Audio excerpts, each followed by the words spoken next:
ఆర్థిక స్వావలంబనే సాధనే లక్ష్యంగా ఆడబిడ్డలు కష్టపడాలన్నారు కేటీఆర్. ఒకటే రంగంలో పురుషుల కంటే మహిళలు రెట్టింపు కష్టపడితే గుర్తింపు వచ్చే పురుషాధిక్య పరిస్థితులు ఉన్నాయన్నారు. ఇలాంటి సవాళ్లు దాటుకుని మరింత ముందుకు సాగాలన్నారు. చట్టసభల్లో మహిళల ప్రాతినిధ్యం పెరగాలన్నారు. అమ్మాయిలు తమ కాళ్ల మీద తాము నిలబడి ఆర్థిక స్వాతంత్ర్యం సాధించే దిశగా ముందుకు సాగాలని బీఆర్ఎస్ వర్కింగ్ ప్రెసిడెంట్ కేటీఆర్ పిలుపునిచ్చారు. రాబోయే రోజుల్లో మహిళా రిజర్వేషన్లు అమలులోకి రానున్న నేపథ్యంలో చదువుకున్న విద్యావంతులు, సామాజిక స్థితిగతులపై అవగాహన ఉన్న మహిళలు రాజకీయాల్లోకి రావాలని కేటీఆర్ కోరారు.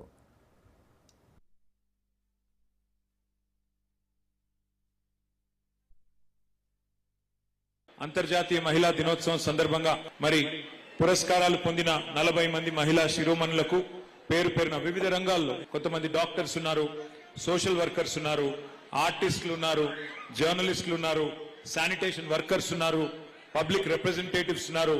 వారందరినీ కూడా మరి చాలా జాగ్రత్తగా ఎంపిక చేసి మరి ఈ మహిళా దినోత్సవం సందర్భంగా వారికి పురస్కారాలు అందజేసిన నవతారెడ్డి గారికి బీఆర్ఎస్ సేర్లింగంపల్లి నియోజకవర్గ నాయకత్వానికి హృదయపూర్వకంగా అభినందనలు. ప్రపంచం ఇంకా కూడా భారతదేశమే కాదు ప్రపంచం మొత్తంలో కూడా పురుషాధిక్యత అనేది అడుగడుగున ఈ రోజు కూడా ఉంది.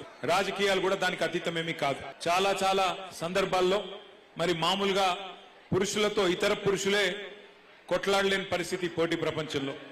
అందులో మహిళలు తట్టుకొని నిలదొక్కుని మరి వారి వారి రంగాల్లో రాణించాలి అంటే వారు ఇంకా ఎక్కువ ఎఫర్ట్ పెట్టాల్సిన అవసరం, ఇంకా ఎఫర్ట్ పెట్టాల్సిన పరిస్థితి కూడా ఉంటుంది. ఇది వాస్తవం. ఎవరు అవునన్నా కాదన్నా ఒక పురుషుడు విజయం సాధిస్తే ఒక 100% ఎఫర్ట్ పెడితే మరి ఒక మహిళ అదే రంగంలో రాణించాలి అంటే బహుశా 200% వారు ఎఫర్ట్ పెట్టక తప్పని పరిస్థితి, ప్రయత్నం చేయక తప్పని పరిస్థితి ఈరోజు సమాజంలో ఉంది. కానీ కేసీఆర్ గారి నాయకత్వంలో కొన్ని ప్రయత్నాలు చేసుకున్నాం. దాన్ని తగ్గించే ప్రయత్నం కొంత చేశాం. మహిళలకి ప్రత్యేకంగా 3 పారిశ్రామిక పార్కులు ఏర్పాటు చేసుకున్నాం. కొంతమందిని పారిశ్రామికవేత్తలుగా తయారు చేయాలనే ప్రయత్నం చేశాం. కాబట్టి తప్పకుండా ఈ మహిళా దినోత్సవం సందర్భంగా భవిష్యత్తులో మళ్లీ అధికారంలోకి మీ ఆశీర్వాదంతో వచ్చిన తర్వాత మరిన్ని కార్యక్రమాలు, భరోసా, సఖీ, షీ టీమ్స్, కేసీఆర్ కిట్లు, కళ్యాణ్ లక్ష్మి ఇట్లాంటి ఎన్నో కార్యక్రమాలు, వీహబ్ లాంటి కార్యక్రమాలు ఎన్నో చేసుకున్నాం. దీనికి రెట్టింపు తప్పకుండా భవిష్యత్తులో కూడా చేసుకుందాం.